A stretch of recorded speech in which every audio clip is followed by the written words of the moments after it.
Welcome to the ODU Blitz.com football show presented by our sponsors, Lions Bridge Financial Advisors, investing and planning for clients throughout Hampton Roads. I'm Ed Miller of the Virginian-Pilot. I'm here with our columnist, fellow ODU beat writer, and all-around good guy, Harry Minium. Former ODU beat writer, but I'll take it. Thank you. Harry does a lot. Harry, you were at Saturday's game. Give us a quick account. ODU got absolutely crushed. Sorry, people. There's just no other way to describe it. It's their third loss by 30 or more points in a row. They didn't play with a lot of passion, and clearly, I thought schematically, they were not lined up in the right defense to stop Lane Kiffin's offense. I mean, granted, there's no shame in that. Lane Kiffin is an offensive genius, and he was the offensive coordinator at Alabama the last 3 years, 3 SEC titles, a national championship. I was glad to hear Bobby Wilder say on Monday they did a much better job coaching and playing than we did, because that wasn't exactly what he said Saturday night. Saturday night, he was emotional after the game, and he said we coached them up right. They were in the right positions. They just didn't make tackles. I think everyone needs to take responsibility for this loss, coaches, players, everyone, and they did, and that's good. ODU had 4 turnovers, but even without the turnovers, this would not have been a close game. FAU scored on ODU's, Old Dominion scored on FAU's subs late in the game. Another touchdown was aided by 3 FAU major penalties. So even if all of ODU's offensive players were healthy, and they're not, this would not have been a close game. FAU is clearly the superior team. Stephen Williams, 17-year-old quarterback, 4 interceptions. I think his worst game of the season. What were your thoughts? Yeah, by far. When you're going to go with a 17-year-old quarterback, you're probably going to have some days like this, some nights like this. 4 interceptions, and they kept him in there the whole game. They wanted him to work through these things and take in the whole experience. I thought maybe at some point in the fourth quarter, just to get his head out of it, maybe they would have put somebody in there to kind of do mop-up duty, but they stuck with Stevie the whole time. And they scored on the last drive, so they got some success out of it. So. Yeah, he's got to have a short memory. Just bad communication between the receivers and the quarterback. Receivers didn't run the right routes at the right depth, the right angle. Anything that could go wrong pretty much went wrong in the passing game. We had a tip ball that was intercepted, had a couple overthrows. It was just not a good game for the passing game. Now, the running game, not so bad. Jeremy Cox piles up 202 yards, has some big runs. So there was some, if you want to take a positive out of it, maybe that's it.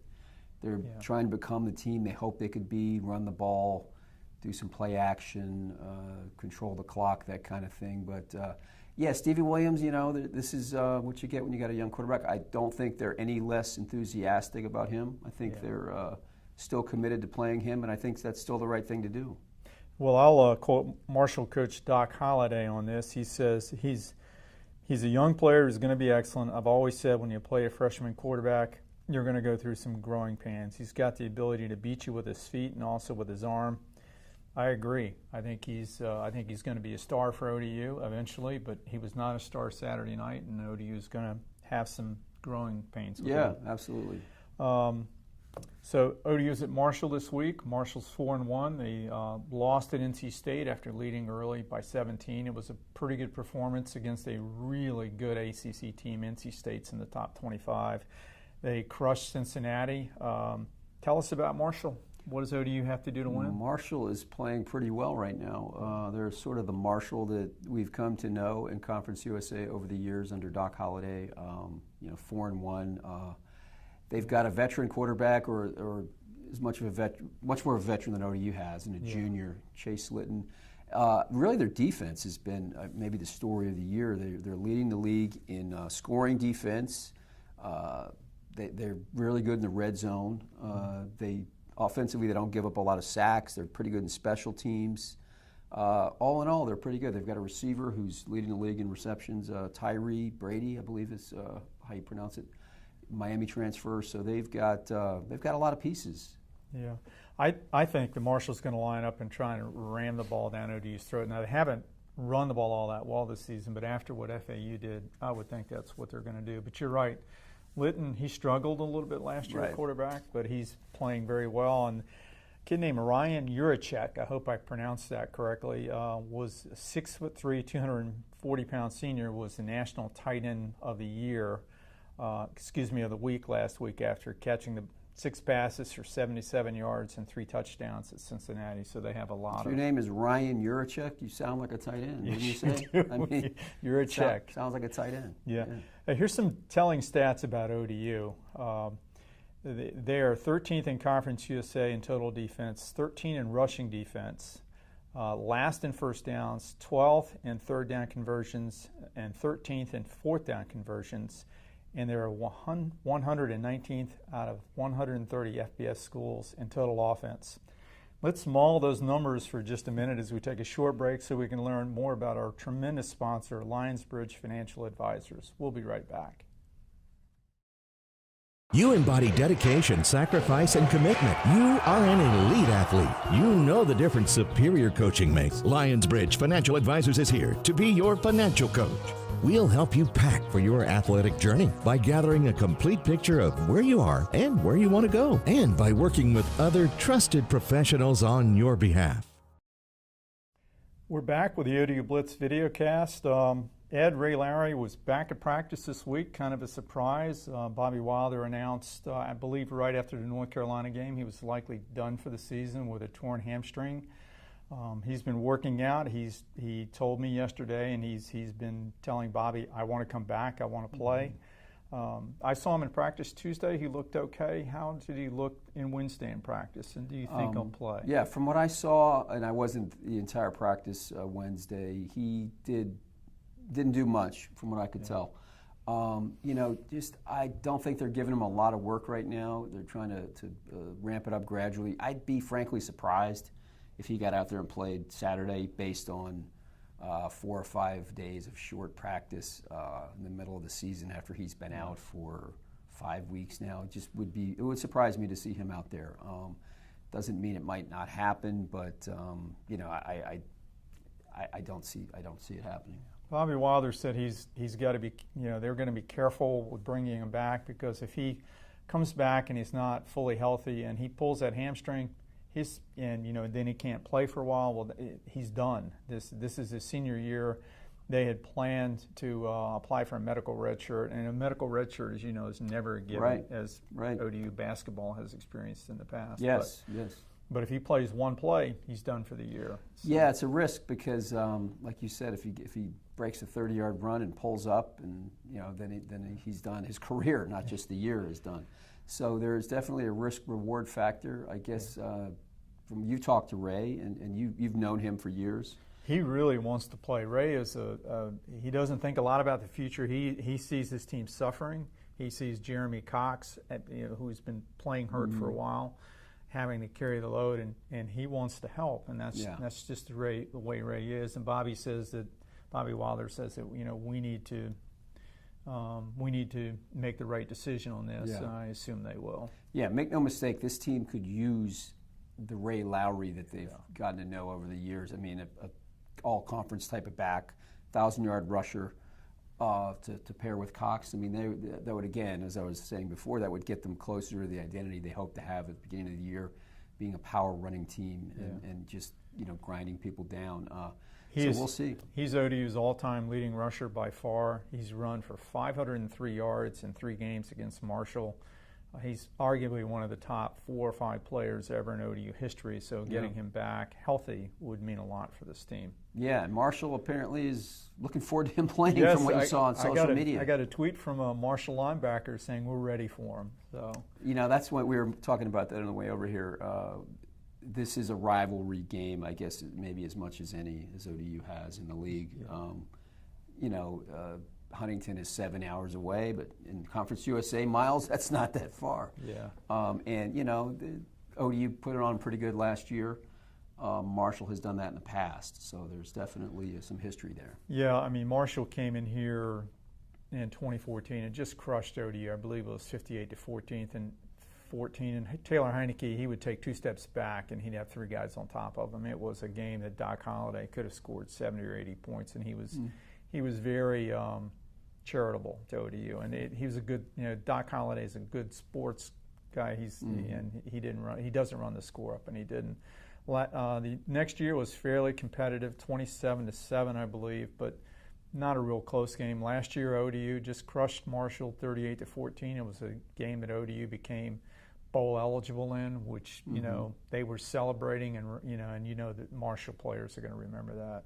Absolutely, yeah. So your Conference USA power ratings are out. Yeah. Surely there's a number one team this week. Tell me there's a number one team. Harry, once again, I hate to disappoint you, but we don't have a number one. We're still going with the number twos. It just seems the right thing to do right now. I agree. There's no clear power team in the conference, but we're talking a lot about Marshall. So Marshall is one of those number twos. I think they earned it. They are the class of the East Division at the moment. So we've got them at number 2, along with North Texas, who is out of the West, of course. And North Texas didn't play last week, so sometimes that's a good way to move up. Don't play, don't lose, which everyone in the West who was ahead of them managed to lose, including Southern Miss, who's number 3, and UTSA, number 4. La Tech we have at number 5, and I've got UAB at 6. Now La Tech just lost to UAB, but I'm thinking it's more of a body of work kind of thing. La Tech they've been in some very close games. They've got 2 losses by a point, including to South Carolina. UAB fans, you can get Ed Miller's email address from ODUblitz.com. UAB, I mean, they're number 6, incredible year to this point for Coach Clark and the Blazers. All respect to them. FAU, who we got to see in person, at number 7, I think they're worthy of that. I think they're a team that could be even better. Not a great team. No, but they're first in the They East. found their identity. I mean, they're a running team. They spread you out. They run. Old Dominion clearly couldn't deal with it. Middle Tennessee at number 8. They bounced back, as we said. We thought they might last week at FIU. Western Kentucky, number 9. They were a very lackluster win at UTEP. 1-point victory. 1-point win, right? Yeah, ouch. And then we got our ODU Monarchs at 10, which is, who would have thought they'd be at that point at this time of the season, but that's where they are. FIU 11, and then the bottom 3, pretty much the same as they've been. Rice, Charlotte, and UTEP. And you could just put those 3 any place you want to. Yeah, Rice has the benefit of actually having won a game, which the other 2 can't say yet to this point. So we'll see how that goes. So there are a bunch of games in Conference USA this week, starting with Charlotte at WKU. Those teams have never met, and I wouldn't expect that Charlotte would win this game. No, that's just I don't know what else to say. But Western Kentucky is 13-2 at home. Charlotte is. I thought they were making some progress offensively, and then they ran into Marshall and couldn't score. Now, on the other hand, they only gave up 14. I don't know how interested Marshall was in that game, to be honest with you. Probably not very interested. Didn't see it. Yeah. We got Middle at UAB. All of a sudden, every UAB game is a big game. It's intriguing to see what they can do. Here's the game of the week, maybe UTSA at North Texas. 2 teams that are, really good in the West. Well, it's an offensive, defensive struggle or battle. North Texas has never sold out a home game. At least, that's what I've read on the internet. So I hope it's true. And their coach and other officials are pleading with fans to come out for this game. And I would think this is a game where they draw a good crowd. Yeah, interestingly about UTSA, they have not left the state of Texas this year in any of their games. Their schedule, they managed to play entirely in the state. They won't leave until November 4th when they go to Florida, I believe. That's amazing. So it's an interesting schedule, to say the least. Speaking of Texas, UTEP at Southern Miss. Not a lot to really say about that. No.